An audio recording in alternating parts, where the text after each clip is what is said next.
Congress party ने प्रधानमंत्री मोदी और उनकी मां का अपमान किया है। पीएम मोदी और उनकी मां का एआई वीडियो जारी किया गया है। बीजेपी ने एआई वीडियो पर कड़ी आपत्ति जताई है।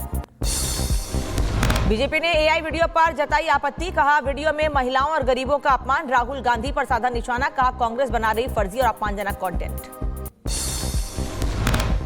पीएम की मां पर एआई वीडियो विवाद पर बीजेपी बोली, कांग्रेस अब गांधीवादी नहीं गाली वाली पार्टी बनी है। नारी शक्ति और बिहार का अपमान कांग्रेस की पहचान। बीजेपी नेता तरुण चुग ने कांग्रेस पर साधा निशाना, कहा कांग्रेस बार बार कर रही है पीएम मोदी की मां का अपमान, व्यक्तिगत तौर पर परिवार को लेकर आप शब्द ठीक नहीं। बिहार की जनता आने वाले समय में देगी जवाब। पूरे भारत के समाज की संवेदना और मातृशक्ति का अपमान है, लेकिन परिवार और विशेषकर पूज्य स्वर्गीय माता का अपमान करना ये कांग्रेस की घटिया, होची और कुंठित मानसिकता को उजागर करता है। केसी त्यागी का बयान, कहा परिवार पर टिप्पणी करना बेहद गलत, राजनीति में ऐसा अमर्यादित व्यवहार पहले कभी नहीं देखा। मर्यादा और संवेदनशीलता बनाए रखें सभी राजनीतिक दल। अपने ही द्वारा स्थापित मान्यता और मूल्यों का हनन करने पर लगी हुई है। जितना ही वो मोदी जी और उनकी माताश्री का अपमान करेंगे, बिहार का मतदाता उतनी ही मुस्तैदी और शिद्दत के साथ एनडीए को वोट करेंगे। पीएम मोदी की एआई वीडियो पर बोले बीजेपी नेता दिनेश प्रताप सिंह, कांग्रेस ने गांधी परिवार के राजनीति का अंत की खाली है कसम। वीडियो कांग्रेस की मानसिक दिवालियापन की सोच। परिवार जितनी जल्दी खत्म हो जाए राजनीति से, तो हम लोगों का, सामान्य भारतीय कांग्रेसियों का नंबर लगा। कांग्रेस के लोग ऐसा रास्ता राहुल गांधी को दिखा रहे हैं जो उत्तरोत्तर गड्ढे में जाने जैसा होता है। मोदी की मां पर वीडियो को लेकर बीजेपी, रामेश्वर शर्मा का कांग्रेस पर हमला, कहा रावण दुर्योधन भी नहीं बचे थे। महिला अपमान के बाद कांग्रेस ने की ओछी हरकत। पीएम की मां पर एआई वीडियो विवाद पर बीजेपी नेता अमित साटम का कांग्रेस पर हमला, कहा कांग्रेस ने दिखाई अपनी संस्कृति, जनता एक बार फिर सिखाएगी कांग्रेस को सबक। पीएम मोदी की एआई वीडियो पर बीजेपी नेता रत्ना सिंह का कांग्रेस पर हमला, विपक्ष कर रहा निम्न स्तर की राजनीति, मृत आत्मा को भी नहीं बख्शा, कांग्रेस की सोच हुई उजागर। कितना निम्न स्तर का, कितनी ओछी राजनीति कांग्रेस कर सकते हैं, वो भी एक मां जो मृत हैं, जो स्वर्गवासी हो गई हैं, उसको तक ये लोग नहीं छोड़ रहे हैं। बीजेपी नेता आरपी सिंह का कांग्रेस पर तंज, कहा प्रधानमंत्री मोदी की मां पर कांग्रेस ने बार बार अपशब्द कहे, ये मानसिक दिवालियापन की निशानी, कांग्रेस की गंदी मानसिकता पर कड़ी निंदा की जाएगी। कांग्रेस के दिवालियापन की हद हो चुकी है, उनकी मानसिक दिवालियापन की हदें पार हो गई। अब उनके पास मुद्दे रहे ही नहीं। बीजेपी नेता सीटी रवि के खिलाफ मद्दूर में कथित भड़काऊ बयानों को लेकर एफआईआर दर्ज, का तुष्टीकरण की राजनीति से होगा सड़कों पर संघर्ष, कांग्रेस पर लगाया दंगाइयों को बचाने का आरोप। सीपी राधाकृष्णन ने ली उपराष्ट्रपति पद की शपथ, राष्ट्रपति द्रौपदी मुर्मू ने दिलाई शपथ। शपथ ग्रहण में पीएम मोदी, अमित शाह, जेपी नड्डा, जगदीप धनखड़ रहे मौजूद। प्रधानमंत्री मोदी का मणिपुर दौरा प्रस्तावित, हिंसा के बाद पहली बार जा रहे हैं मणिपुर, कल दौरे के दौरान देंगे 8500 करोड़ रुपए की सौगात। भागलपुर में पीरपैती में 29,000 करोड़ की लागत से बनेगा thermal power plant, PM Modi करेंगे वीडियो कॉन्फ्रेंसिंग के जरिए शिलान्यास, हजारों को मिलेगा रोजगार। छत्रपति शिवाजी महाराज के नाम पर स्टेशन खारिज करने पर आशीष शेलार का कांग्रेस पर हमला, कहा कांग्रेस शिवाजी महाराज के विरोध में थी, है और रहेगी, महाराष्ट्र कर्नाटक में करेंगे आंदोलन। उत्तर प्रदेश के रायबरेली में दिशा बैठक के दौरान राहुल गांधी और बीजेपी सरकार में मंत्री दिनेश सिंह के बीच हुई तीखी बहस, कार्य को लेकर हुई नोकझोंक, बैठक में मंत्री की बात पर राहुल ने जताई आपत्ति। वाराणसी पहुंचकर शंकराचार्य वित्त मुख्यानंद का बयान, कहा टूट रहा है हिंदुओं का सब्र, हम सनातनी प्रकृति के लोग, नेताओं को समझनी होगी भावनाएं, हम समय रहते चेत हो जाए नेता, नहीं तो बिगड़ सकते हालात। दिल्ली हाईकोर्ट, बम वाली धमकी निकली अफवाह, आज मिला था धमकी भरा ईमेल, पुलिस ने बताया कि बम निरोधक टीमें और डॉग स्क्वाड अंदर मौजूद। दिल्ली हाईकोर्ट को मिले मेल में लिखा, कोर्ट परिसर में 3 बम, हाईकोर्ट में पुलिस का सर्च ऑपरेशन जारी।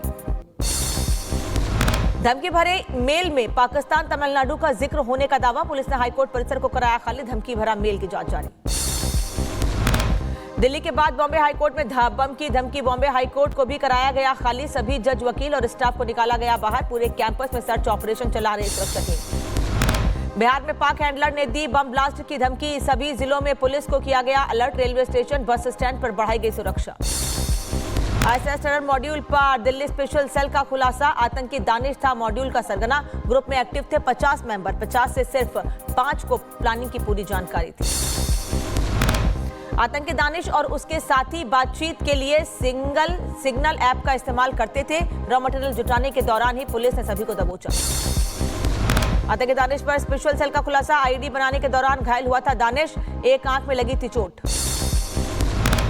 गिरफ्त में आए आईएसआईएस के टेरर मॉड्यूल के आतंकियों से पूछताछ में खुलासा। फिदायीन बनने को तैयार हो चुके थे कुछ आतंकी।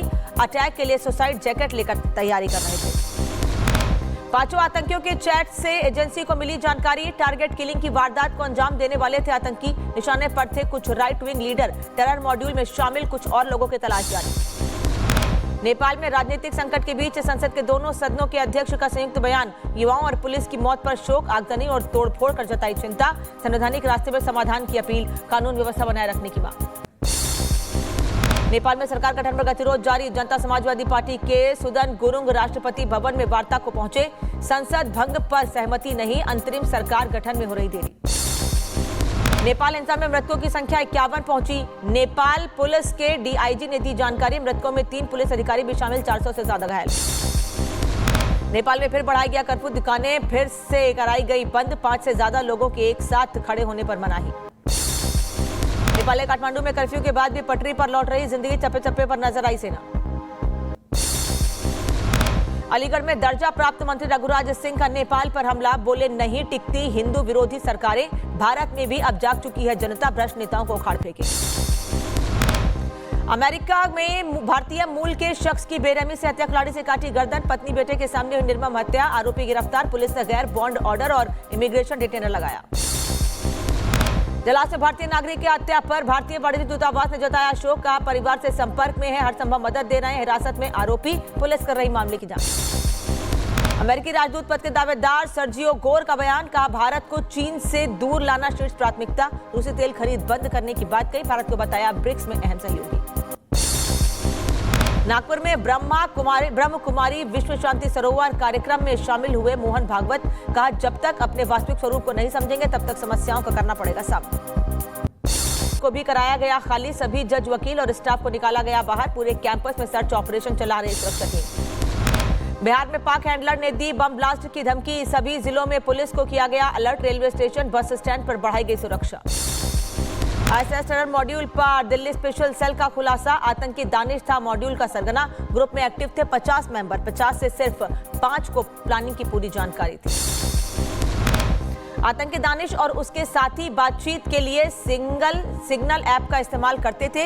रॉ मटेरियल जुटाने के दौरान ही पुलिस ने सभी को दबोचा। आतंकी दानिश पर स्पेशल सेल का खुलासा। आईडी बनाने के दौरान घायल हुआ था दानिश। एक आंख में लगी थी चोट। गिरफ्त में आए आईएसआईएस के टेरर मॉड्यूल के आतंकियों से पूछताछ में खुलासा। फिदायीन बनने को तैयार हो चुके थे कुछ आतंकी। अटैक के लिए सुसाइड जैकेट लेकर तैयारी कर रहे थे। 5 आतंकियों के चैट से एजेंसी को मिली जानकारी। टारगेट किलिंग की वारदात को अंजाम देने वाले थे आतंकी। निशाने पर थे कुछ right wing leader. Terror module में शामिल कुछ और लोगों की तलाश जारी। नेपाल में राजनीतिक संकट के बीच संसद के दोनों सदनों के अध्यक्ष का संयुक्त बयान। युवाओं और पुलिस की मौत पर शोक, आगजनी और तोड़फोड़ कर जताई चिंता। संवैधानिक रास्ते में समाधान की अपील, कानून व्यवस्था बनाए रखने की मांग। नेपाल में सरकार गठन पर गतिरोध जारी। जनता समाजवादी पार्टी के सुदन गुरुंग राष्ट्रपति भवन में वार्ता को पहुंचे। संसद भंग पर सहमति नहीं, अंतरिम सरकार गठन में हो रही देरी। नेपाल हिंसा में मृतकों की संख्या 51 पहुंची। नेपाल पुलिस के डीआईजी ने दी जानकारी। मृतकों में 3 पुलिस अधिकारी भी शामिल। 400 से ज्यादा घायल। नेपाल में फिर बढ़ाया गया कर्फ्यू। दुकानें फिर से कराई गई बंद। 5 से ज्यादा लोगों के एक साथ खड़े होने पर मनाही। नेपाल के काठमांडू में कर्फ्यू के बाद भी पटरी पर लौट रही जिंदगी। चप्पे चप्पे पर नजर आई सेना। अलीगढ़ में दर्जा प्राप्त मंत्री रघुराज सिंह का नेपाल पर हमला। बोले नहीं टिकती हिंदू विरोधी सरकारें। भारत में भी अब जाग चुकी है जनता। भ्रष्ट नेताओं को उखाड़ फेंके। अमेरिका में भारतीय मूल के शख्स की बेरहमी से हत्या, खिलाड़ी से काटी गर्दन। पत्नी बेटे के सामने हुई निर्मम हत्या। आरोपी गिरफ्तार। पुलिस ने गैर बॉन्ड ऑर्डर और इमिग्रेशन डिटेनर लगाया। जलाल से भारतीय नागरिक की हत्या पर भारतीय वाणिज्य दूतावास ने जताया शोक। का परिवार से संपर्क में है, हर संभव मदद दे रहे हैं। हिरासत में आरोपी, पुलिस कर रही मामले की जांच। अमेरिकी राजदूत पद के दावेदार सर्जियो गोर का बयान। कहा भारत को चीन से दूर लाना शीर्ष प्राथमिकता। रूसी तेल खरीद बंद करने की बात कही। भारत को बताया ब्रिक्स में अहम सहयोगी। नागपुर में ब्रह्म कुमारी विश्व शांति सरोवर कार्यक्रम में शामिल हुए मोहन भागवत। कहा जब तक अपने वास्तविक स्वरूप को नहीं समझेंगे तब तक समस्याओं का करना पड़ेगा सामना।